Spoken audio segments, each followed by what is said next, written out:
जलती हुई चिता, सामने उठती आग की लपटें और दूसरी तरफ मोबाइल की छोटी सी स्क्रीन पर बैठी एक बेटी।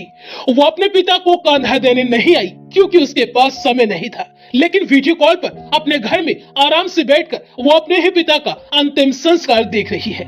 यकीन मानिए, ये किसी फिल्म का सीन नहीं है, यह हमारे समाज का ऐसा सच है जिसे देखकर शायद आपकी भी आंखें नम हो जाएं। जिस पिता ने अपनी पूरी जिंदगी अपनी बेटियों के नाम कर दी, उन्हें पढ़ाया लिखाया, अपने पैरों पर खड़ा किया, उसी पिता की चिता आज जल रही है और बेटी फोन पर कह रही है वीडियो चालू रखिए, सब अच्छे से हो जाए तो पूरी वीडियो मुझे भेज दीजिए। ये कहानी है मुंबई के एक बड़े कपड़ा व्यापारी रहे 74 साल के शिवचरण राम रतन गुप्ता की। एक समय था जब मुंबई में शिवचरण राम रतन गुप्ता का बड़े कपड़ा व्यापारियों में नाम लिया जाता था। परिवार में पत्नी और 3 बेटियां थी, नीता, निशा और प्रिया। उन्होंने कभी बेटियों और बेटों में फर्क नहीं किया। उन्होंने पूरी कमाई उनकी पढ़ाई लिखाई पर लगा दी, उन्हें ग्रेजुएशन तक पढ़ाया और फिर पूरे सम्मान के साथ उनकी शादियां भी करा दी। लेकिन कहते हैं ना कि वक्त बदलते देर नहीं लगती। व्यापार में इतना बड़ा उनका नुकसान हुआ कि सब कुछ खत्म हो गया। आर्थिक तंगी ने उन्हें अंदर तक तोड़ दिया। हालात ऐसे बन गए कि उन्हें अपनी पत्नी के साथ महाराष्ट्र छोड़कर हरियाणा के सोनीपत आना पड़ा। करीब 3 साल पहले दोनों ने सोनीपत के सेक्टर 7 स्थित एक वृद्धाश्रम में शरण ली। 1 साल बाद पत्नी भी इस दुनिया को छोड़कर चली गई।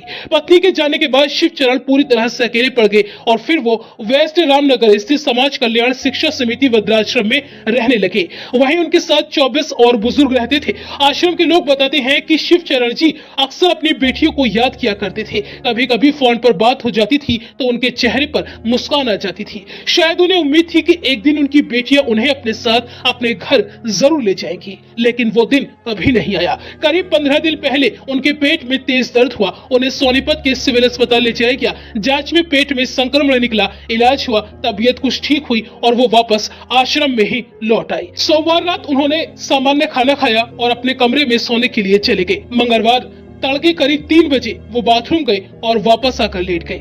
सुबह करीब 3:30 बजे जब आश्रम का केयर टेकर शिव कुमार उन्हें देखने के लिए पहुंचा तो शिवचरण जी हमेशा के लिए इस दुनिया को छोड़ चुके थे। आश्रम संचालक आनंद कुमार ने तुरंत इसकी जानकारी उनकी सबसे छोटी बेटी प्रिया को फोन करके दी। उन्हें उम्मीद थी कि खबर सुनते ही बेटियां पहली फ्लाइट या पहली ट्रेन से अपने पिता के लिए दौड़ी चली आएंगी, लेकिन ऐसा कुछ नहीं हुआ। नेपाल में रहने वाली बड़ी बेटी नीता ने कहा, मैं तो बहुत दूर हूँ, मेरा आना अब संभव नहीं। उत्तर प्रदेश के आजमगढ़ में रहने वाली दूसरी बेटी निशा ने भी पिता के आखिरी सफर में आने से मना कर दिया। और फिर मुंबई में रहने वाली सबसे छोटी बेटी प्रिया ने कहा, हम इतनी जल्दी नहीं आ सकते, आप वीडियो कॉल पर ही अंतिम संस्कार करा दीजिए। ये सुनकर शायद आश्रम में मौजूद हर इंसान की आंखें भर आई। तीनों बेटियों ने ऑनलाइन है ना कि वक्त बदलते देर नहीं लगती। व्यापार में इतना बड़ा उनका नुकसान हुआ कि सब कुछ खत्म हो गया। आर्थिक तंगी ने उन्हें अंदर तक तोड़ दिया। हालात ऐसे बन गए कि उन्हें अपनी पत्नी के साथ महाराष्ट्र छोड़कर हरियाणा के सोनीपत आना पड़ा। करीब 3 साल पहले दोनों ने सोनीपत के सेक्टर 7 स्थित एक वृद्धाश्रम में शरण ली।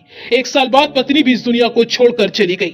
पत्नी के जाने के बाद शिवचरण पूरी तरह से अकेले पड़ गए और फिर वो वेस्ट रामनगर स्थित समाज कल्याण शिक्षा समिति वृद्धाश्रम में रहने लगे। वहीं उनके साथ 24 और बुजुर्ग रहते थे। आश्रम के लोग बताते हैं कि शिवचरण जी अक्सर अपनी बेटियों को याद किया करते थे। कभी कभी फोन पर बात हो जाती थी तो उनके चेहरे पर मुस्कान आ जाती थी। शायद उन्हें उम्मीद थी कि एक दिन उनकी बेटियां उन्हें अपने साथ अपने घर जरूर ले जाएंगी, लेकिन वो दिन कभी नहीं आया। करीब 15 दिन पहले उनके पेट में तेज दर्द हुआ। उन्हें सोनीपत के सिविल अस्पताल ले जाया गया। जांच में पेट में संक्रमण निकला, इलाज हुआ, तबीयत कुछ ठीक हुई और वो वापस आश्रम में ही लौट आई। सोमवार रात उन्होंने सामान्य खाना खाया और अपने कमरे में सोने के लिए चले गए। मंगलवार तड़के करीब 3 बजे वो बाथरूम गए और वापस आकर लेट गए।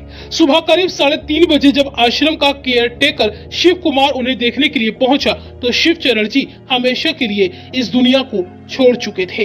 आश्रम संचालक आनंद कुमार ने तुरंत इसकी जानकारी उनकी सबसे छोटी बेटी प्रिया को फोन करके दी। उन्हें उम्मीद थी कि खबर सुनते ही बेटियां पहली फ्लाइट या पहली ट्रेन से अपने पिता के लिए दौड़ी चली आएंगी, लेकिन ऐसा कुछ नहीं हुआ। नेपाल में रहने वाली बड़ी बेटी नीता ने कहा, मैं तो बहुत दूर हूँ, मेरा आना अब संभव नहीं। उत्तर प्रदेश के आजमगढ़ में रहने वाली दूसरी बेटी निशा ने भी पिता के आखिरी सफर में आने से मना कर दिया। और फिर मुंबई में रहने वाली सबसे छोटी बेटी प्रिया ने कहा, हम इतनी जल्दी नहीं आ सकते, आप वीडियो कॉल पर ही अंतिम संस्कार करा दीजिए। ये सुनकर शायद आश्रम में मौजूद हर इंसान की आंखें भर आई। तीनों बेटियों ने ऑनलाइन 5100 रुपए भेज दिए और कहा कि अंतिम संस्कार सोनीपत में ही कर दीजिए। जब वो मुखाग्नि देने का समय आया तो वीडियो कॉल शुरू की गई। पिता की चिता जल रही थी और बेटी मोबाइल स्क्रीन पर सब कुछ आराम से बैठकर देख रही थी। बताया जाता है कि जैसे ही उसने अपने पिता का चेहरा देखा, उसके मुंह से सिर्फ एक शब्द निकला, पापा। लेकिन कुछ देर बाद उसी कॉल पर उसने पूछा, अभी और कितना ज्यादा टाइम लगेगा? जब उसे बताया गया कि मुखाग्नि दी जा चुकी है और 10-15 मिनट में प्रक्रिया पूरी हो जाएगी, तो उसने कहा, सारा काम अच्छे से हो गया ना, मुझे मेरी वीडियो भेज दीजिएगा। ये शब्द सुनकर वहां मौजूद लोग भी हैरान रह गए। लेकिन इस कहानी का सबसे उजला हिस्सा अभी बाकी था। शिवचरण रामरतन गुप्ता ने जीते जी अपनी दोनों आंखें दान करने का संकल्प लिया था। मंगलवार सुबह डॉक्टरों की टीम आश्रम पहुंची और पूरे सम्मान के साथ उनकी आंखें दान कराई गई। जिन आंखों ने पूरी जिंदगी अपनी बेटियों का इंतजार किया, वही आंखें अब 2 जरूरतमंद लोगों की जिंदगी में रोशनी बन गई। जब आश्रम संचालक आनंद कुमार ने बेटियों से कहा कि वो आकर अपने पिता की अस्थियां ले जाएं, तो जवाब मिला, अब तो पिताजी ही दुनिया में नहीं रहे, अब आकर क्या करेंगे, अब कुछ बचा ही नहीं। इसके बाद समाज कल्याण शिक्षा समिति ने ही उनका पुत्र धर्म निभाया। संस्था ने पूरे हिंदू रीति रिवाज से अंतिम संस्कार कराया और अब वही उनकी अस्थियों को गंगा में विसर्जन भी करेंगी। यह कहानी सिर्फ शिवचरण रामरतन गुप्ता की नहीं है, ये उन हजारों बुजुर्ग माँ बाप की कहानी है जो पूरी जिंदगी अपने बच्चों के लिए जीते हैं, लेकिन बुढ़ापे में सिर्फ एक फोन, एक मुलाकात और अपनेपन के 2 शब्दों का इंतजार करते रह जाते हैं। अगर आपके माँ बाप आज आपके साथ हैं, तो उन्हें वक्त दीजिए, क्योंकि पैसा, काम और दुनिया फिर मिल सकती है, लेकिन माँ बाप दोबारा कभी नहीं मिल सकते।